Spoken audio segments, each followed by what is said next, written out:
Mesdames, Messieurs, bonjour. L'aire de l'Anne-Florenne à Surzur, dans le Morbihan, est fermée depuis plus d'une semaine.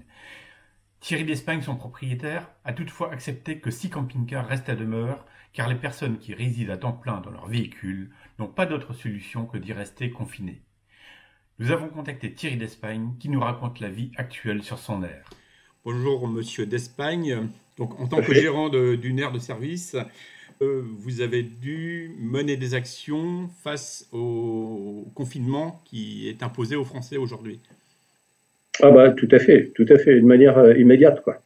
Hein, puisque j'ai, comme tout le monde, vu notre président de la République donc qui a annoncé justement ces mesures de confinement pour une durée indéterminée. Donc tout de manière assez évidente, logique et basique, je me suis tourné vers mes clients en demandant à ceux justement de rentrer chez eux. Et ceux qui n'avaient pas, parce que la problématique s'est posée là. En fait, tous ceux, de toute manière, qui avaient un domicile sont rentrés à la maison très gentiment pour faire leur confinement, et je pense que c'est la meilleure des solutions.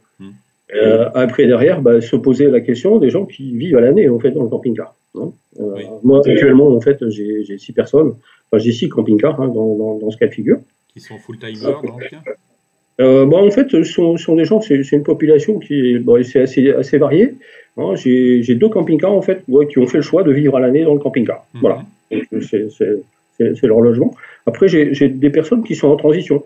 Donc, ce sont des gens qui viennent acheter en fait une maison, qui bâtissent ou qui achètent dans la région, qui sont donc en pleine mutation, et qui construisent leur habitation. Donc forcément, ils ont vendu la précédente, ils vivent dans le camping-car en transition en attendant que la construction soit terminée. D'accord.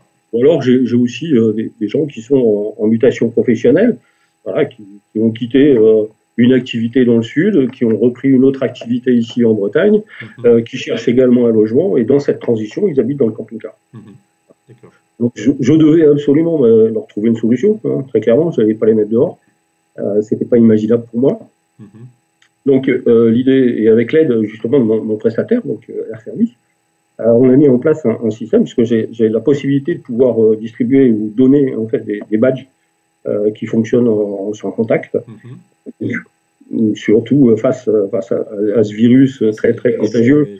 Ça évite de toucher les équipements, de toucher les écrans tactiles et autres. Donc c'était une excellente solution. La seule petite possibilité qu'il fallait ouvrir, c'était donc de fermer l'air pour toute personne voulant entrer et de la laisser ouverte en entrée et en sortie pour aller faire les courses, pour aller chez le médecin, pour respecter en fait toutes les conditions de déplacement prévues dans ces mesures de confinement, les recommandations du gouvernement. Donc on a mis en place, j'ai questionné en fait Air Service la veille au soir, le lendemain matin, 10h, on avait mis en place en fait le module qui allait bien et qui permettait justement de fermer l'air et de laisser la possibilité donc de vaquer aux besoins vitaux des gens que j'héberge. J'ai 6 camping-cars, j'ai bien évidemment laissé l'électricité, j'ai laissé l'eau.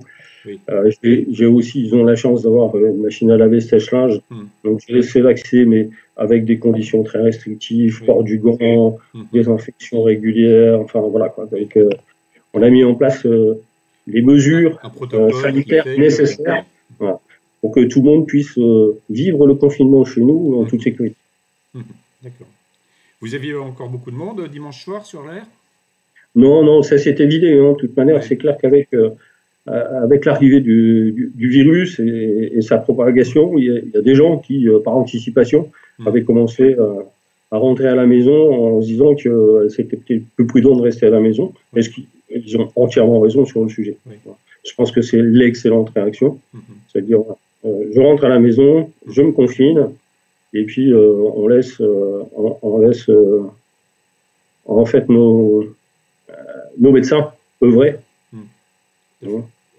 et nous aider à endiguer cette cochonnerie.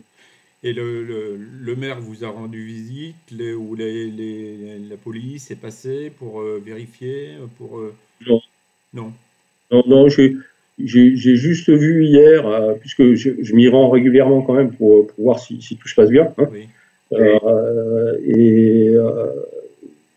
J'ai juste vu voilà, une navette de la gendarmerie passer devant qui venait vérifier que voilà, tout était en ordre. Hein. Okay. Il n'y a pas eu de retour particulier sur le sujet, puisque je pense que voilà, on a mis en place le nécessaire à dire pour que ça se passe bien et que chacun reste dans son camping-car et puisse vaquer aux occupations normales, enfin au moins aller faire leurs courses. Voilà, c'est ça, tout à fait. D'accord. Tout à fait, ça se passe très bien. Après derrière, voilà, hein, comme que ce soit sur une aire d'étape de camping-car ou que ce soit dans un appartement à Paris, oui. C'est clair que ce confinement pèse, quoi. Hein. Ah oui, maintenant, c'est une nécessité absolue. Oui.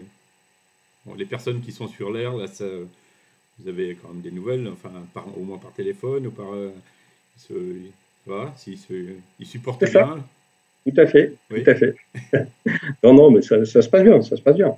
Parce que c'est que, voilà, le temps est long, quoi. Hein, parce que quand on est chez soi, c'est clair que bon, on a quand même un peu plus d'espace.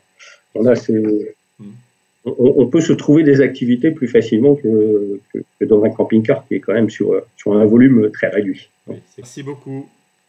C'est moi qui vous remercie. Merci beaucoup.